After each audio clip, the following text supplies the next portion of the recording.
the best diet. I'm going to give it to you right now. And this works for anybody. Nothing out of a bag, nothing out of a box, and made by God. That's it. You do that 80% of the time, you're going to be healthier, you're going to be wealthier, and you're going to feel better. At the same time, life is short, man. None of us are getting out of it alive.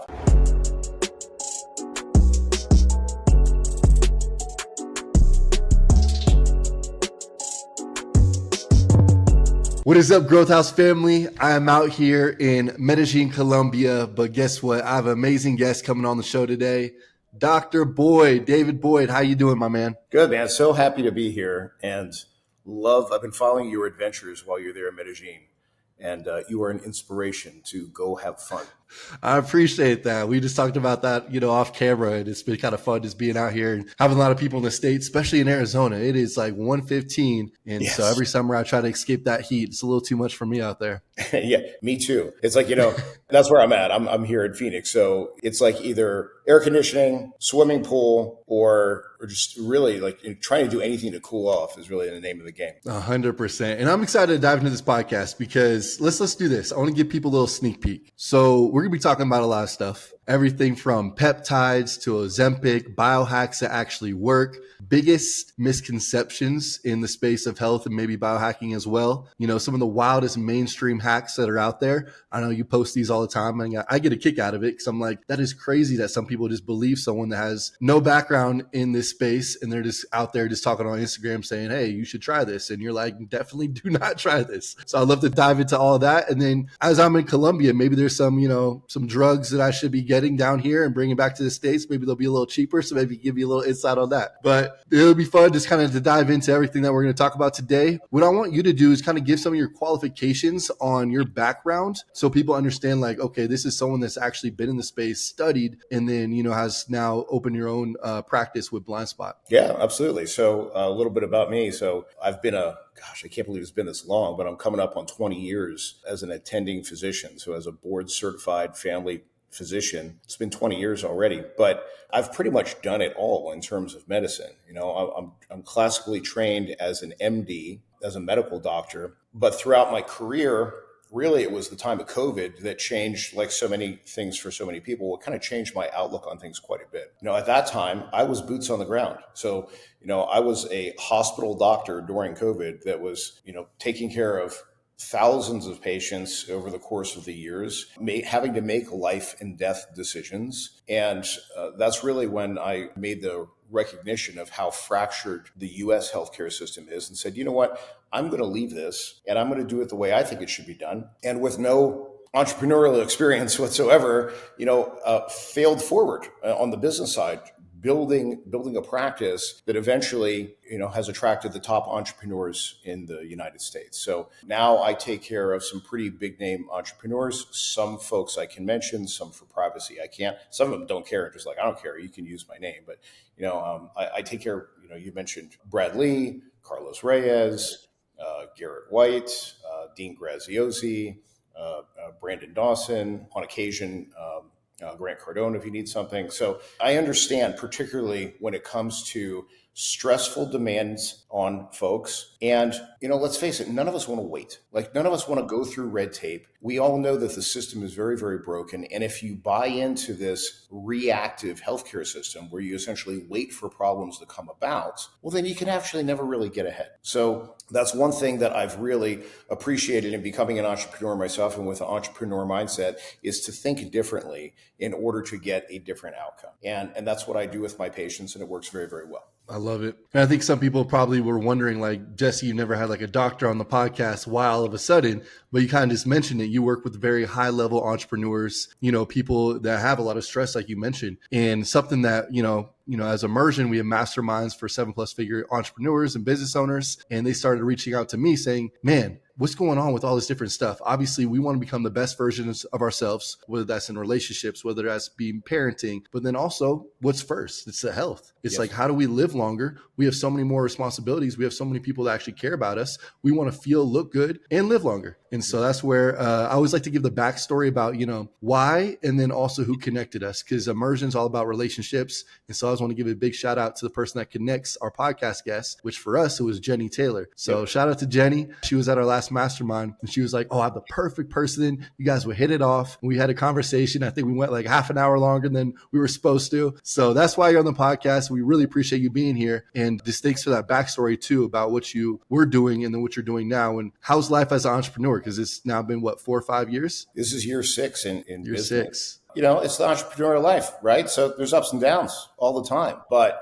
my worst day as an entrepreneur, when you have, multiple fires going and all that, is still better than my best day working in the hospital and running codes and all of those things. Because there's a difference between when you're trying to save someone's life when their life is circling the drain versus when you can put effort in on the front side of things and prevent someone from having a very different outcome. So it's much, much more rewarding. What are some of the most common questions that you're asked, especially from high-level entrepreneurs? Oh, man. Okay. So we're diving in. Yeah, we'll jump on in. So probably the number one thing is, how can I have more of an edge? That's like the top one, right? We all want to think faster, be better. We're always everybody is in this persistent pursuit of, make more money and lose weight. That's like the persistent pursuit of everyone. And the answer is not a sexy answer. I wish there was a magic pill or a magic shot or something like that I could give. It's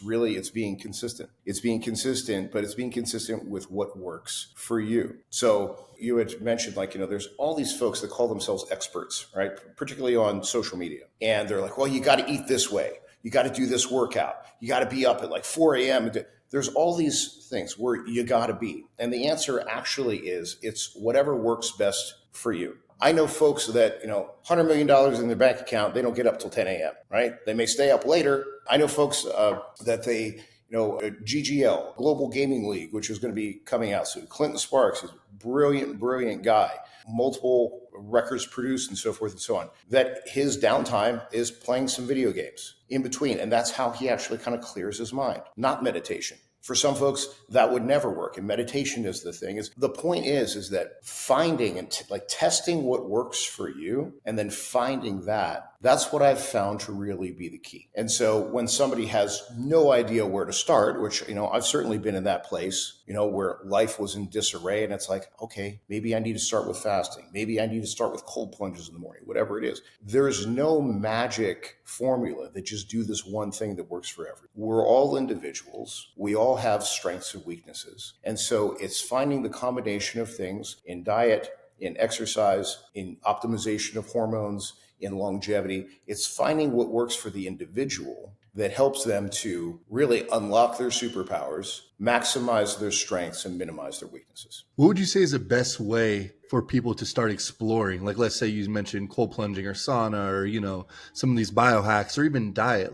You can pick whichever you want, but what's the best way for someone just to get started to see what's actually best for them? The best start is sleep. That is the best start that there is. So I'll give you an example. I had a story my entire life. I'm not a morning person. I'm a night owl. And the reason why I had that story is I would have a preference, particularly when I was working in the hospital, to work a swing shift. A swing shift, usually it starts in the late afternoon, goes to about 1 o'clock in the morning. So 4 p.m. to 1 p.m. And I did it for years. And it wasn't until I was actually out of that and was kind of trying to adjust to normal life that I made the realization that, well, I'm an adrenaline junkie. Why am I an adrenaline junkie? Why? Because I have massive ADHD. That's why. And so when it comes to that, I need something that is engaging and so forth in order to keep me interested. So ADHD, is that a strength or is it a weakness? Well, both, depending on the scenario that you're using it in. You put a spreadsheet in front of me, oh my God, man. It might as well be written in Chinese.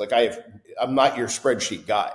But you come at me with a problem that we can talk through, absolutely. So that's what I mean is, if you actually get good sleep, which most of us don't, but if you actually have good quality sleep, that's when you can actually take a step back and say, okay, not good, not bad. What are my strengths? What are my weaknesses? Entrepreneurs, and it sounds like this is your community, so love this. Entrepreneurs are pretty good at this, where they can say, these are my weaknesses here. I'm going to hire somebody to do those things. I'm going to outsource it, whatever the case may be. Now it's easier than ever. You can, find a VA if you need to. And then you focus in on the strengths. And so now that you have exposed what those strengths are, you can double down on those and outsource the other things. But you don't get that level of clarity if you're completely exhausted. You don't get that level of clarity if you're just, continue to try to push through doing the same old thing. Yeah, you mentioned outsourcing. We can't outsource our sleep, unfortunately. So we Unfortunately. have to figure that one out ourselves. What would you recommend?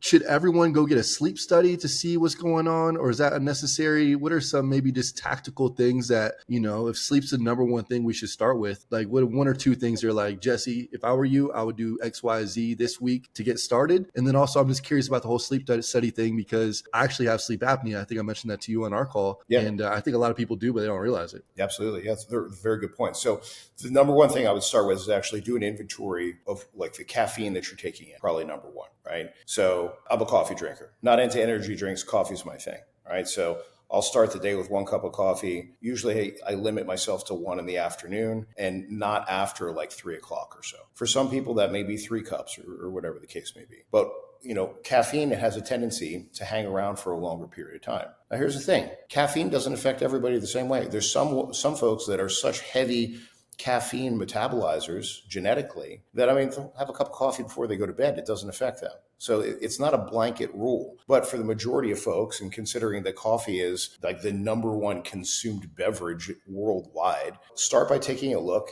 at how much caffeine you're taking in. If you're drinking more than like 3 cups a day, you probably need to dial it back a little bit for most people. And in folks who enjoy caffeine, I wouldn't do it past like 3 o'clock or so, because otherwise it has a tendency to affect your sleep. That's number one. Number two, what other types of stimulants are used? Particularly the entrepreneur community, they want to be on point, right? So Zyn packets, I have so many folks that are using Zyn. That's a whole other conversation. But Zyn packets, like nicotine, it's a stimulant. You start doing an inventory of all the stimulants that you're taking in. On the topic of stimulants, things that give you just an adrenaline rush, so try switching an evening workout for a morning workout. Try stopping calls or solving business problems, like be done by 5 p.m. to give yourself a chance to actually kind of unwind. That's the place to begin. The next place, if someone's still having some difficulty sleeping, they've addressed those things, is to try to create a bedtime ritual. So what that looks like is, maybe a cup of decaffeinated tea, turning off the TV or getting off all devices about an hour before bed. Some folks are affected by indoor light more than others. So maybe putting on a pair of blue light glasses or something about an hour before bed. Kind of create almost like a ritual that occurs so that you can allow your body to start to calm down. If you can do that, a lot of times that does the trick without needing sleep aids or anything like that, without taking like a medication or anything. But that's really the place to begin. Now, you mentioned sleep study. Not everybody needs a sleep study. I would actually venture to say most people probably don't, especially with this day and age where we have wearables. So if you have an Apple Watch, an Oura Ring, a Whoop Band, a Garmin watch, whatever the case may be, most of the newer ones can check pulse oximetry while you're sleeping. So you just wear it to bed. You put it in sleep mode and wear it to bed, and then look at the report. Do that for about a week or so. If you're seeing drops in oxygen as you're sleeping, or most of them usually track to see more or less when you're in REM versus deep sleep versus not and everything, you can really kind of look at it from there. And then based on that, if you're like, man, this actually looks like there might be something here, then that's when you can actually like either go speak with your physician or take another step to look to see if you actually have apnea. What about just a number of hours? Is there an actual number of hours, or is everyone different? Because I swear there's some people that they're the most energetic people in the world and they have 5 hours of sleep. And I'm like, I don't want to talk to anybody. I get irritated off of anything if I sleep less than like 7.5. Yeah. So what's like this hours of sleep that people need? Or walk me through this. Me too. I wish I was that guy that you can sleep 5 hours and pop up and be like, all right, let's go. That's not me. I need about 7.5 or 8. If I had a hard workout or something, probably closer to 9. And that's the reality, is that it's going to vary for each individual. Usually between 7 to 9 is kind of the magic number, especially if you're anywhere between 25 and 55. If for folks who have like teenagers, or if you remember back to when you were a teenager, you sleep for like 14, 15 hours. That's usually because as a teenager, you're growing, right? You're still in that growth phase. So your body actually takes some more time. It forces you to sleep more. It's completely normal. Elderly people, so folks, once they start hitting their 70s and 80s, require less sleep. And so no mistake, why you see like elderly people, the first ones at things in the morning, it's time to vote or something, they're out there at 4:35 in the morning, so it changes throughout age. but it's also an individual thing. On average, some are 7 to 9 typically. And I want to preface this by saying, when I'm asking more questions during this podcast, like for us, our standard is, because like when you say like a standard practice, for most people, it's probably just like, hey, I'm just living 9 to 5, blah, blah, blah. But for us, like think of it as like a pro athlete. Like we want the best. We want to look the best. We want to feel the best. We want to live the longest with amazing energy. We want it all. So I just kind of want to preface that when people are listening to this, they're like, that's a little extreme. No, we are extreme people. People that listen to the podcast are extreme. So I just want to say that before we keep going. I feel you. You're my kind of people. That's the way I live too. So I get you. Absolutely. So let's dive into, especially for males, I always hear people talk about, I'm about to say pesticides, but no, peptides and like other ways, as we want to look good and maybe our testosterone's going down. I'm pretty naive to this whole topic. I would love just to kind of, riff on this for 5 minutes. What is going on with men? Is this something that's normal as we age? What can we do about it? Let's start there. Sure, absolutely. So, particularly when it comes to testosterone, that's a great place to start. Yes, to some degree, as we age, having testosterone numbers drop over time is a normal thing. It makes sense if you think about it. So if you think about if you were designing a human being and, in the process of evolution for as long as humans have been around, you still consider evolution is still happening. So if you consider all of that, we went from, if you go back 100 years ago, which really isn't that long, the lifespan of a person, of a man particularly, has increased tremendously in a relatively short period of time. So lifespan now is 85 years old versus, it was probably somewhere in the 70s or even high 60s if you go back about 100 years ago. If you're designing a person and knowing that a man can continually make sperm until they're dead, then of course you're actually going to design a person so that testosterone levels would start dropping as they would get closer towards their death, because that man wouldn't be there to help father the offspring. So if you start looking at it through that lens, it's like, well, it actually makes sense that guys would actually start having testosterone numbers drop over time. But what's happened is in a short period of time, now we're living longer, we're living better if you're doing all the things you're supposed to be doing, like your audience is. So now guys, especially when we're hitting like 40s or so, we're like, no. We want to maintain muscle mass. We want to maintain vitality. We want to maintain mental focus. We want all those things. We don't want to start revving down because we're nowhere near close to our life being up, right? So that's where the whole concept of optimization really steps in, where it's like, okay, now you live in a day and age that if you choose to, and if you invest in yourself, you can essentially decide how you want to age, whether that's in your 30s, 40s, 50s, etc. And so that's kind of point number one. Point number two, you hear that there's a testosterone epidemic. There's a low testosterone epidemic that's occurring. Yes and no. Let's face it, particularly in the United States, I'm not as well versed in the rest of the world, but particularly in the United States, young men are more overweight now than they ever have before. It's lower physical activity, soft. It's like you think of like your grandfather, right? Think of your grandfather when he was a teenager or early 20s or something like that. Does that look anything like most folks nowadays? Nothing like it, right? So it's just, there's these generational changes that are occurring, particularly in body habitus, that is likely what's helping to lower testosterone. Yes, there could be years of hormones in our meats that are having something to do with it. Yes, there could be something having to do with microplastics, with all these years of drinking out of water bottles and eating out of plastic and everything. Do those things probably have some sort of a relation to hormone changes over time? More than likely, it's hard to say. But the reality is that when you start looking for things for what they are, you can actually say, okay, I'm not just going to accept aging. Instead, I'm going to do something about it by making an investment in myself. And I'm going to choose the way that I want my body to function and act as I age. It makes a lot of sense. You mentioned plastic water bottles. I'm looking at mine. I'm like, shoot.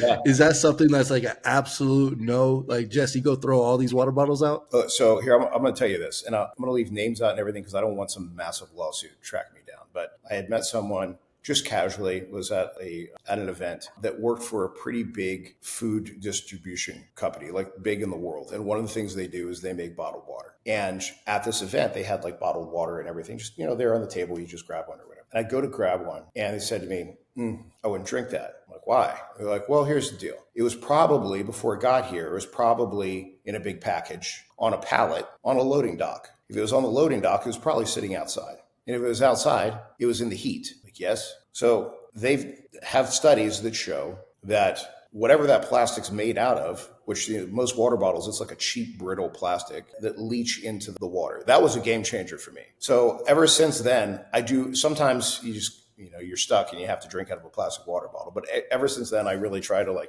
fill up a thermos and use filtered water in it. And I think other people should too. All right, I'm gonna go throw this bottle of water away real quick. But no, I've always heard that, but I just never, I guess, took it that serious. But when it comes down to it, that's terrible for you, especially if you do it every day. Yeah, exactly. And most of us do.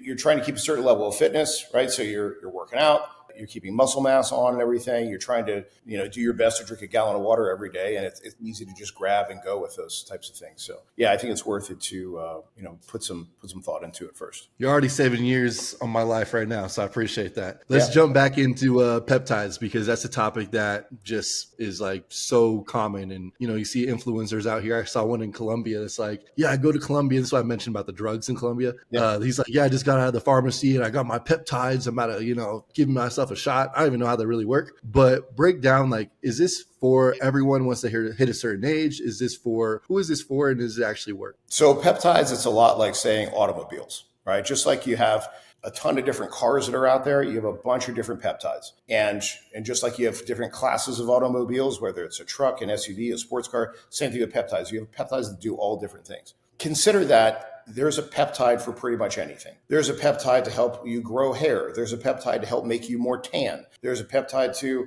help add more muscle. There's a peptide to help make you thin. Probably the most popular worldwide known peptide that there is you had mentioned Ozempic, semaglutide, or Wegovy, or tirzepatide. You have all these different, that's probably the most popular ones that are there. Consider this, all a peptide really does is it's a protein that turns on a switch in your body. And then when it turns on that switch, you have an effect that occurs. So take semaglutide, for example. When someone injects semaglutide, which, there's pros and cons to all these things, but when someone injects semaglutide once a week, then that is turning on a switch that slows down the peristaltic function, the actual squeezing function of the stomach and everything. And because of that, it helps someone feel more full. The other thing that it does is it helps to unhinge the reward system that we have when we eat. So if we go back to caveman times, if you eat fat or you carbohydrate,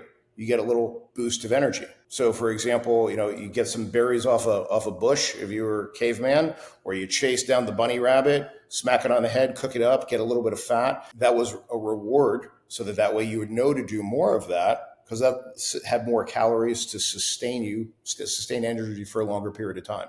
So you can make progeny and make more people, right? Well, that's worked against us in this day and age where we have, Instacart and Grubhub and things like that. Now it's just all too easy to get those calories. So semaglutide, what it does is it unhinges that reward center. So folks who've taken it, they'll tell you, you'll ask them, are you hungry? No.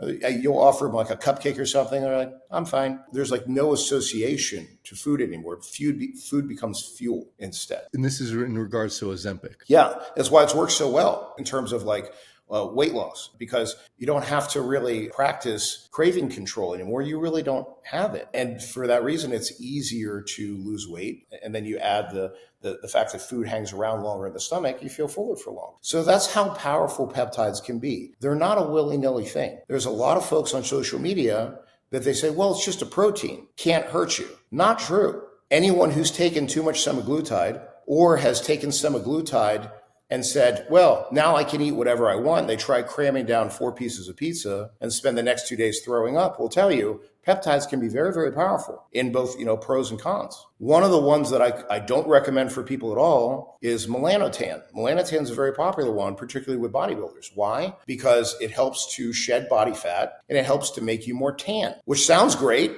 I love being tan, especially without sun exposure, aging your skin. That sounds great. But what it does is it upregulates the number of melanocytes in our skin. Melanocytes are what's within our cells that actually make you tan when you go out in sunlight. The problem is if it upregulates those, God forbid, someone who's prone to a melanoma, which is one of the most devastating cancers that there is, it could increase chance of that melanoma. Can anyone say with 100% certainty? No, because that would be completely unethical to just give people melanotan and see who develops a melanoma. But at some point or another, you have to use some common sense. One of the main things that peptides do is all of us are trying to pump the brakes on aging. And so one of the main things that a lot of peptides do is they increase GnRH, gonadotropin releasing hormone. And the gonadotropin releasing hormone is the precursor to growth hormone. Think of it like the light switch that you turn on when you walk in a room. It'll help to stimulate some growth hormone. But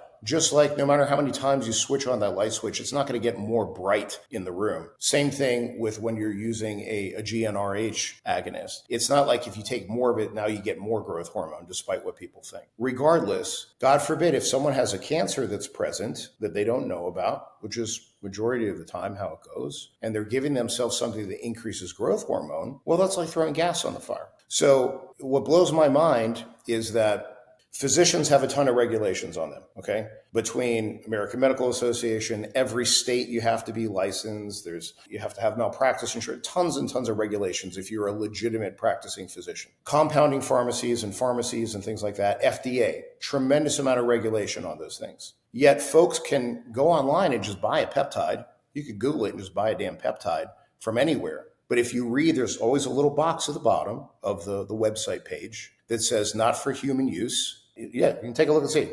It says not for human use, and it says that it's for, scientific study only. But people are buying these things off of peptide warehouses, injecting them willy-nilly into themselves, and there's virtually no regulation, which is what blows my mind. So I'm not saying don't use peptides. That's not what I'm saying. What I am saying is, number one, don't outthink your common sense. Number two, do your homework. Don't just listen to some influencer on social media. And number three, your best bet is to have an actual physician who's well-versed in these things that knows you and what you're trying to accomplish so that you can do something on a very custom and individual basis. Otherwise, you can actually really hurt yourself. That was a great 3-4 minute explanation. I learned so much right there. I didn't even realize. So I want to kind of paraphrase this to make sure I understand this. Semi-glutide, that's also the protein, and that is what peptides essentially are. Yep. But there's a bunch of different types of peptides, which I didn't realize this. Ozempic is considered a peptide. Got it. And then you mentioned, what was it called? Melatonin? Melanotan. Melanotan. That's the one that bodybuilders use. They get tan, and obviously helps them, with helps growth. you get cut, helps you decrease body fat also. Yeah. But it's one that you would recommend staying away from. I don't recommend that one ever. As much as I would like to, who doesn't want to be tan and have a six pack, right? If it were only that easy, it's not worth the risk of melanoma using it. Do you think we'll look back in maybe 20, 50 years and be like, that was crazy that we were all doing peptides? Because I feel like so many people are doing it right now, and, they're probably not doing it with doctors and everything that you mentioned should be, taking care of yourself the right way. Here's the thing. I think what's likely going to happen. So it's been used in Europe for 20 years. Pharmaceutical companies are going to look and see what peptides are most popular, and they're then going to just start buying up all the patents, whether it's a generic patent or whether it is or whether they come out with their own version. I think they're going to start doing that. And then you're going to start seeing more and more legislation come out and everything where you can't use that particular peptide and what have you. And then from there, it's going to, they'll make an even bigger business out of it. That's already what happened with BPC 157, which is one that we have in it. So BPC 157 and CJC 1295. These are two of the coolest peptides actually that there are, right? And they're proven. BPC 157, just real quick on it because it's pretty interesting. The research on it, what they did is they took mice, which we're not mice, we're humans, but it was worth doing the research on. They took mice and they cut the equivalent of the Achilles tendon in the mice. In the control group, they injected both with BPC 157, the mouse with a tendon cut and the one without. And the one that had the tendon cut, it regrew the tendon. That doesn't happen. Once a tendon's cut, it surgically has to be stitched back together. So that was kind of the initial work. That goes back 20-something years ago. Athletes have been using BPC 157 for quite some time just to help with healing, particularly after injuries or after a hard, workout or something like that. CJC 1295, that's got a cool story behind it. It came onto the map after there was this rugby team. I don't know much about rugby, but there was this rugby team that apparently was a pretty bad rugby team. And guys on the team started using it and give it to one another. All of a sudden, they went to the top of the league and we're dominating the rugby world, until, because it wasn't on the anti-doping list, because it really wasn't in the spotlight as yet. So these things do work. What happened was, all of a sudden the FDA said can't use those anymore, which is a little bit suspicious to target those too.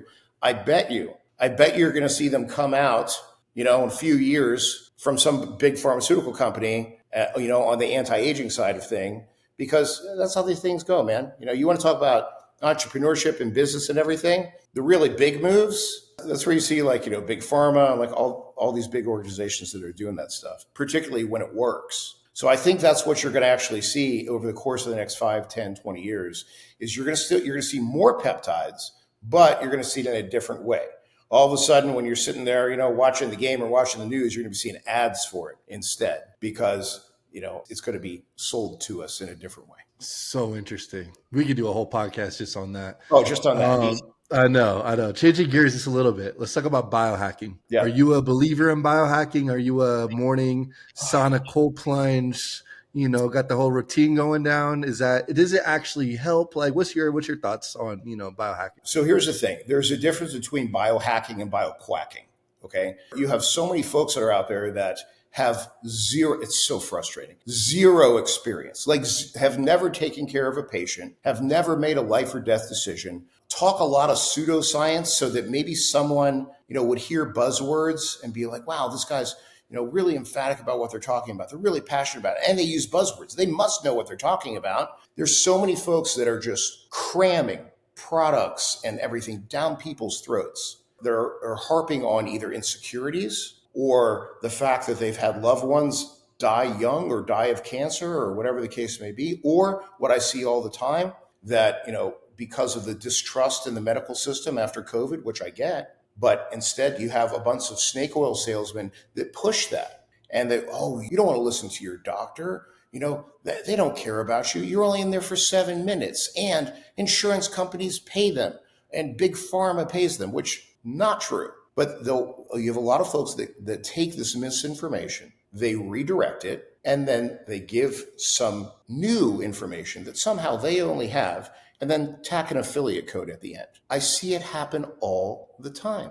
And as a physician, I went into this to care for people and to help people. It's heartbreaking because I see people get taken advantage of every damn day. And it's usually by a biohacker. Perfect example for you. Dave Asprey. This guy went for a hike as an young budding entrepreneur, went hiking out in the mountains and everything, stopped off at like a tea house when he was up near Everest or something, had some like yak butter tea, felt great, started Bulletproof Coffee. Cool, I can respect that story. But then when he went into Bulletproof Labs, and then once he started making posts about, hey, you should inject your urine into your muscle to help detoxify yourself, I'm like, bro, what are you doing? You have folks like this that spread this misinformation that people are going to listen to, and there's going to eventually be someone that gets hurt. We had talked about it before we hopped on the call. I just shared a thing on my Instagram, some guy talking about how he eats raw chicken because, he read a study that salmonella, they gave it to rats, and then the rats didn't have cancer. Complete misconception whatsoever. If you look at the study, yes, salmonella was used, a weakened form, but it was a genetically modified salmonella actually to help deliver some genetic material to the rat to try to prevent cancer. There's all these little nuances that as a scientist, they would understand. As a physician, I don't even know all the little nuances there. But some 23-year-old biohacker that read through the study real quick is now eating raw chicken and telling other people to do the same thing. It's absolutely ludicrous. These are folks that they should have their phone taken away from them. But this is the day and the age that we live in. So the biggest thing, when it comes to these biohacking techniques, longevity techniques and everything, what I tell folks is number one, please, God gave you common sense for a reason. Please use it. That's number one. If something sounds fishy or doesn't sound right, it's because it's not, right? The second thing is if you want to try something, try it on. Try it on as long as it's not too detrimental. Cold plunging, for example, okay? Tons of information around cold plunging. Huberman talks about it. Peter Attia talks about it. It's all over podcasts. What's the guy with the beard? Wim Hof, right? He did built his whole empire off of it and everything. Nothing wrong with cold plunging as long as you do it the right way. So there's been enough data behind it that we know that lower than 52 degrees, it doesn't really do anything for you. It actually may work against you. So if you start dipping yourself into 30-some degree water, it actually will help break down muscle tissue, which all of us really should be doing everything we can to is add as much lean muscle to our frame as we possibly can, particularly in our 20s and 30s and 40s, because no matter what we do, no matter what longevity practices we do, as we age, muscle mass is going to decline as we age. So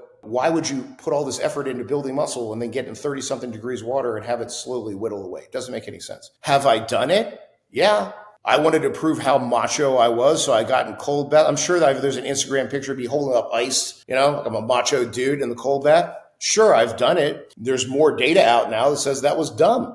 So does it brown fat? Everybody talks about, well, you got to go buy this expensive cold plunge tub so you can increase your brown fat. Man, you're not going to get more brown fat. What's brown fat? I don't know anything about brown fat. So brown fat we're born with when we're a baby because it is much more metabolically active. It's there as a baby to help keep a baby warm. Because again, when you go back to evolutionary times, like caveman days, right? The conditions that the baby was being born into, you don't know what those were. So those genes carried on that we would have brown fat as a baby to help keep us warm and make sure that our metabolism was appropriate. As we age, the brown fat slowly goes away. You have a very small amount left by the time you're an adult. Folks that are selling you $10,000 cold plunge tubs are saying, hey, you can get more brown fat back, and that'll increase your metabolism and you can get abs, bro. You can get abs if you buy this $10,000 tub, right? The amount of brown fat that you can get, you'd have to sit in a cold environment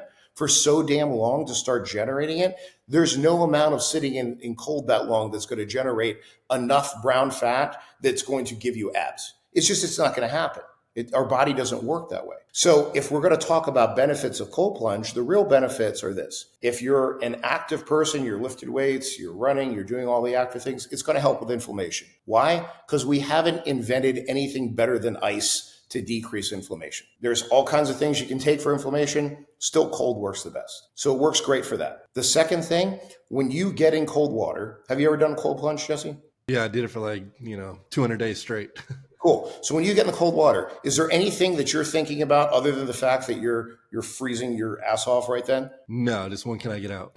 That's right. You get one singular thing. So particularly as a busy entrepreneur, your world disappears for those 3 minutes or however long you stay in there. For 3 minutes, there's only one thing. That's it. That brings a whole lot of mental peace just for that period of time. And plus, when you get out, because you did something that was hard and you were fighting against every ounce of your being to be in the first place, you get a massive dopamine hit. I know people that were, former alcoholics, former drug addicts and so forth. They started cold plunging, on the straight and narrow. Why? Because they got their dopamine hit that way instead. So for those types of big proponent of cold plunging, if that falls into your personality type. If you're an adrenaline junkie like me, if you have ADD, if you want to, put your kind of reset yourself and get into a positive mindset real quick, cold plunging works great for it, but it works great for those things. If to make claims like if you cold plunge, all of a sudden you're going to have more brown fat, that's how you're going to get abs, that's how you're going to decrease cancer risk and everything. It's just, there's no data to back that up. So if you focus on the truth, and like we said in the very beginning of the show, you find what works for you. So you try that on. If that works for you, cool, then do that. Man, so many gems. I know people are listening to this podcast. Yep. Rewind it, listen to it again. It's that good. What I want to switch to now is actually real quick, just speaking on, different biohacks. We mentioned cold plunging. Is there anything else? We don't have to go into as much detail, but you're like, man, this is something that, there's plenty of data behind it. For example, what's some of the popular ones? Infrared sauna. Is that really legit? Whatever the chamber that people lay in. Is there anything else that you're like, yeah, I stand behind that. There's enough data and maybe you also do it yourself? Yeah. So the ones, I'll tell you what I do. So there is something to infrared. The red light, it depends what nanometer range that you're in. If I recall, it's like around 600, 660, I think is the nanometer range. That was actually developed by NASA years and years ago. What was found was that if you go back, you can find this online, just do a little Google dive, you can find it. It was a cuff that went around the wrist so that way, this is pretty thin skin. You can get to the radial artery pretty easy that way. And so that's where the red light was supposed to be going in. That was supposed to help decrease inflammation and such with astronauts. Whether they ever use it in space, I don't know. But that's where that all started from. Then there was a study that showed that it does have some anti-aging properties, but the study was really limited to skin, particularly skin around the eyes and so forth. So the red light masks work well to help decrease some of the inflammation and stimulate collagen and such within the skin of the face. Red light everywhere else, debatable. So it's one of those things where it's like before you go and you spend 10 grand on a red light bed, maybe try doing the mask, start with something simple for yourself. If you start feeling better while doing it, it's not hurting you. It's just how much of a benefit can it give? I personally use the mask. That's what I have. Would I invest in a red light bed? If I get the space for it, then it may be worth doing it. NAD, that's something we haven't spoken about. So I'm a big proponent of NAD. So as we age, what happens is the amount of NAD in our cells begins to diminish. And that usually starts mid-30s, about 35 or so. By the time that you hit your 50s and everything, that's when you actually start, really, ideally using more and more of it. NAD IVs are pretty popular if you go to like an IV place or something like that. I'm not a huge fan of those, only because you get this massive dose of NAD. It kind of burns when it goes in.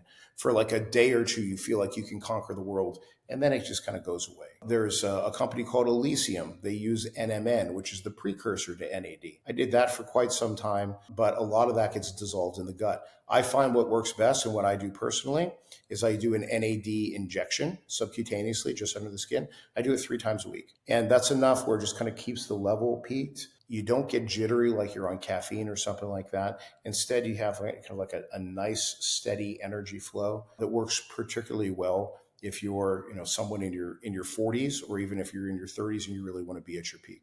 So I use occasional red light, I use NAD, zone 2 cardio, probably in terms of a biohack, probably the most overlooked that there is. Particularly as guys, we're competitive, you want to run fast, you want to make things happen, yet it's the boring step after step after step that you actually get the most benefit. So zone 2 cardio, it's like we could have this conversation while we're on a treadmill or out for a hike or something like that. If you put the treadmill at maybe like a level 2 or 3, you're going about 3 miles an hour, 3.5. You're about 120, 130 beats a minute. That has been shown that if you want to burn fat, if you want to increase your HRV, if you want to stay focused and be able to check emails at the same time, it works great. So zone 2 cardio is something that I do on a daily basis. 30, 40 minutes a day will really, really help. It's number 3. Sleep, we mentioned. Sleep is like, you want to talk about a biohack? This is the biggest of all time. It's not a hack. It's just doing what we're supposed to do. And then clean diet. So I've tried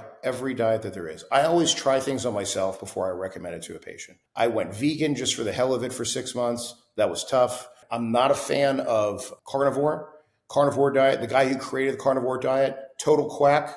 Probably get sued for that one too. Paul Saldino, absolute quack. Like raw milk and raw beef shakes. Are you kidding me? Like it sets the whole pasteurization process back like 120 years. Absolute baloney, right? So the best diet, I'm going to give it to you right now. Okay. And this works for anybody. Because remember the top of the show, I said, do what works for you. Nothing out of a bag, nothing out of a box, and made by God. That's it. You do that 80% of the time, you're going to be healthier, you're going to be wealthier, and you're going to feel better. At the same time, life is short, man. None of us are getting out of it alive. So does it mean don't ever eat a cheeseburger? No. Have a cheeseburger, have a slice of cake, have a milkshake, have that beer once in a while. But if you can stick clean the majority of the time, you're going to feel better, look better, and function a whole lot better as well. Those are my biohacks for you. That's a mic drop right there. What I want to transition to with the last few minutes is your service. What does that look like? Who is it for? And, what's like the initial process? Yeah. So, Blind Spot, when I started it, Blind Spot Medical, it's become essentially a secret society of the top entrepreneurs in the world. I wish I could tell you I was brilliant enough that was my grand plan. It was not. For me, it was getting away from the conventional medical system and big insurance and big pharma and everything, and instead just taking care of good people. I'm a big believer that if you do good things with good people, it all comes around. And so that's really where this all came from in the first place. Essentially, what it looks like is, and I don't work with everybody. I don't work with most people. It's got to be a good fit. But I work exclusively with entrepreneurs, and our process is, simply put, I have the acronym POP. And what it is prevention, optimization, and then protection. So we start with a very extensive executive physical where we go through everything, and that's tailored for the individual. It's not a cookie cutter type process. So I interview the patient first. If we're a good fit, invite them to do a Blind Spot ultimate human analysis, fly out to Phoenix, and then we put them through the whole process, which in itself is pretty amazing. It's very VIP. I usually have labs drawn at home, image the entire body while they're here in Phoenix. Most of the time, it takes weeks to get those results back. We have it all done in the same day. So what it looks like is folks will fly in usually the night before. My team picks you up in the morning. I spend the day with them. So we go through all of the information. By the end of that day, we have all of those results. And then we stop and say, okay, well, where are you now? And where do you want to go? What steps do we need to take in order to get you there? That's the initial prevention portion. Next is optimization. We all can optimize to some level, whether that's with hormones or the way we eat or the way we view ourselves, so forth and so on. So that's the optimization where we get you at your absolute best.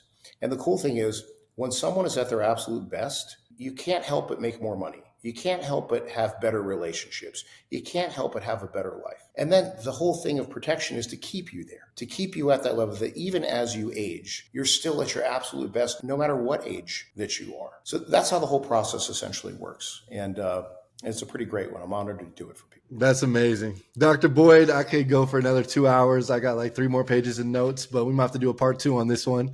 Or people can just come to Immersion because we'll talk about, you potentially being at our next mastermind, which would be amazing. And you're local to Phoenix. Yeah. So Dr. Boyd, man, it was a pleasure. Man, I feel so much more educated just myself asking some of these questions that I've never really dove into, but now I'm even more interested in, learning more about, especially since I think everyone listening to this podcast, they want to become the best version of themselves. So what's the best way that people can reach out to you? 1, for maybe learn more about your service. Number 2, just to connect with you. Yeah. So Instagram, you follow me on Instagram at David Boyd MD. And then my website is davidboydmd.com. Where folks can go there and they can fill out an application to become a patient. I am taking a few more patients this year. Yeah, man, this is a lot of fun. Thanks for having me, and would love to speak at your immersion as well. Absolutely. We'll talk soon. All right, man. Have a great day. Thanks.